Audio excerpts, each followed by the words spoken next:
Breaking news. Trump the Chump says his National Guard is on its way to Chicago this week for their next stop on his photo op tour to make himself seem tough, even though we all know he's a draft-dodging coward. Meanwhile, this photo op is costing us taxpayers millions of dollars a day, while funding for food, gas, and rent dwindle, so that soldiers can go to the best parts of Chicago and post up on Michigan Avenue, probably in front of the Bean. The people of Chicago are, of course, unimpressed, most laughing at the thought or annoyed by what they assume will be more traffic downtown. And Chicago Mayor Brandon issued an executive order prohibiting the corrupt CPD from aiding the National Guard or ICE in their illegal and racist endeavors. I, for one, don't think they're coming, just more empty threats from an empty suit. But if they do, I'm sure we'll get a good laugh out of it. Now, this next story is for those of you who think that this fascist regime that's currently in power isn't going to directly affect your life. Well, the stats show a different result. The stats are in, and Trump the Chump's policies are destroying the middle class.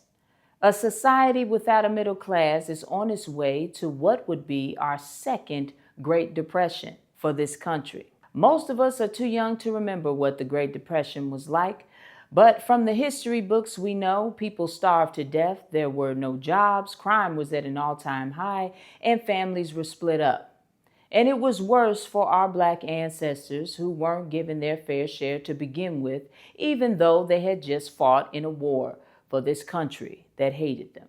This current attack on the middle class is especially targeted towards Black Americans, which should be no surprise.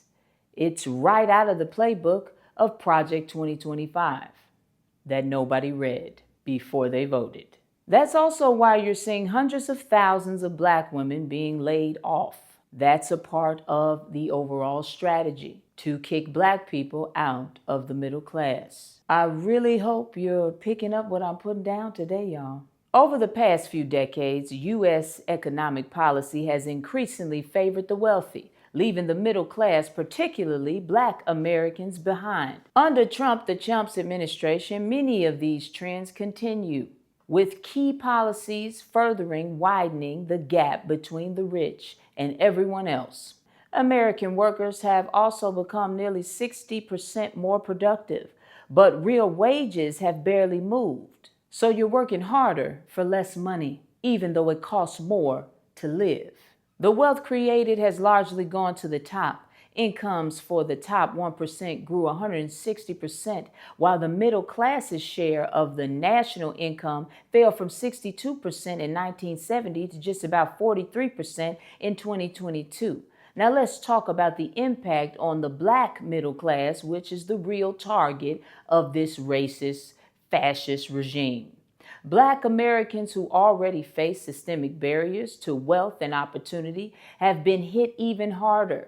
Generations of discriminatory policies in housing, education, and employment have left the Black middle class more vulnerable to economic shocks. The Trump the Chump era policies failed to address these systemic issues. In fact, cuts to regulations and safety nets paired with a lack of targeted support for underserved communities left many Black families further exposed. Rising housing costs, stagnant wages, and lack of access to affordable child care and health care all hit Black households disproportionately to everyone else. Black workers are overrepresented in essential and low-wage jobs, which typically come with fewer protections and benefits by design. And without serious policy intervention, the fragile gains of the Black middle class, home ownership, higher education, small business growth remain a constant risk for us. Experts argue that rebuilding the middle class, especially for Black Americans, requires bold, inclusive policy choices, none that you will receive from Trump the Chump. But it would include universal health care to end the link between employment and medical coverage, subsidized child care to boost workforce participation, especially among women, affordable housing initiatives to combat investor-driven price inflation, green infrastructure investment to create stable, well-paying union jobs, targeted racial equity policies to close the long-standing wealth and wage gaps due to racism. And the only way we're going to see those changes in our lifetime is to go get them ourselves and stop hoping and wishing that these ridiculously uneducated, hateful people wake up with humanity one day. That's not going to happen. They have convinced themselves that they should be at the top. And the only way that they can be happy is if people are beneath them. That is why the world is all messed up.